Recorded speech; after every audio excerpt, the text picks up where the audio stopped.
आज खिर बनाउँदा कविताले ल्वाङ र सुकमेललाई रिस उठेको मान्छेलाई सम्झी सम्झी कुटे जसरी कुटिन् अरे भन्ने कुरा सुन्दैछु मैले। हेरौँ है त। हजुर आज खाजा के खाने? खिर खाने। खिर खाने? ल आमाले खिर भन्नुभयो, म खिर झट्टै बनाएर ल्याइहालेँ है त। ल हेलो हेलो साथीहरू नमस्कार। आज म बनाउन जाँदैछु सासु आमाले भने बमोजिम खिर। खिरको लागि चाहिने सामग्रीहरू तयार गर्नुभन्दा अगाडि मैले दुध बसालिसकेको थिएँ कुँडेमा, नियमित तताउने दुधको कुँडेमा। त्यसपछि मैले यो नरिवल, काँचो नरिवल थियो घरमा, त्यो नरिवललाई कट्याकुटुक पारेर छिटो छिटो गरेर काट्छु भनेर सोचेको थिएँ, तर म एकदम प्रोफेसनल कुक परिनँ। त्यसैले मैले जस्तो जाने त्यस्तै काटिदिएँ।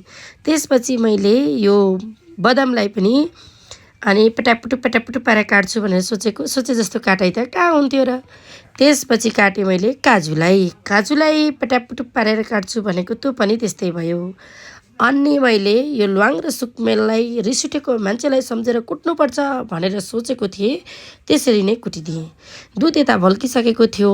त्यसपछि मैले दुधमा राखेँ चामल, तर चामल राखेको भिडियो भने स्किप भएछ।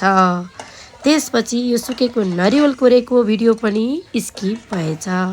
किन त भन्दा भिडियो धेरै खिच्ने बानी छैन।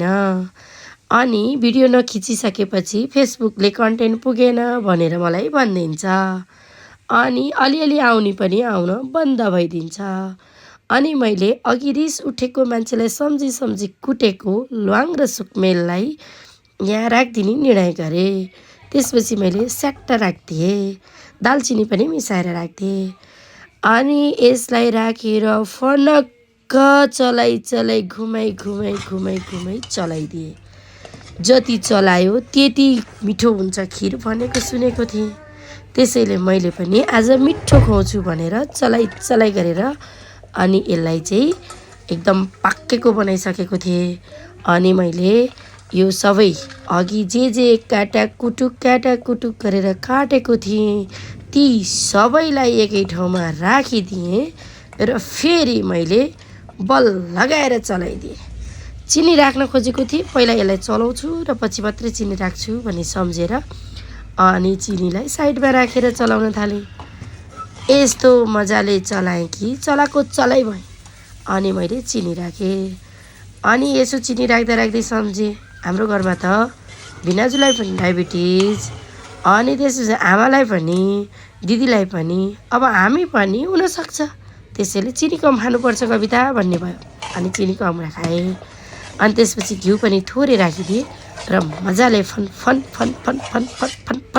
फन्ती चलाइदिएँ। अनि मेरो खिर यस्तो भयो। आमाले भन्नुभयो मैले फटाफट खिर बनाएर लाग्दैछु।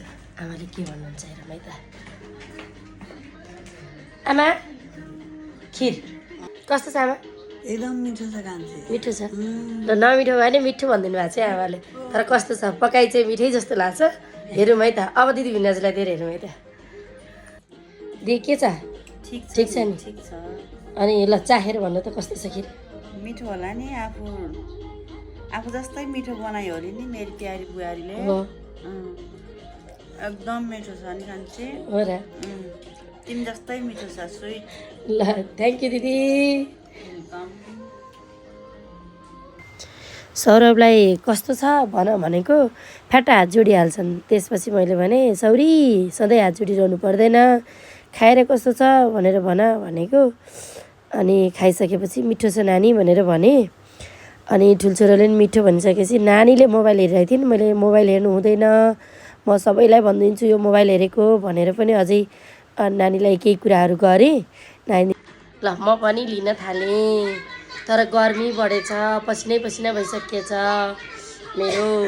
त्यो थालमा के रहेछ भन्नु होला, नरिवलको त्यो कोरेको थियो नि त, त्यही थाल लिएर आइहालेँ नि त मैले, त्यही भएर म पनि चाखेर भन्छु ल।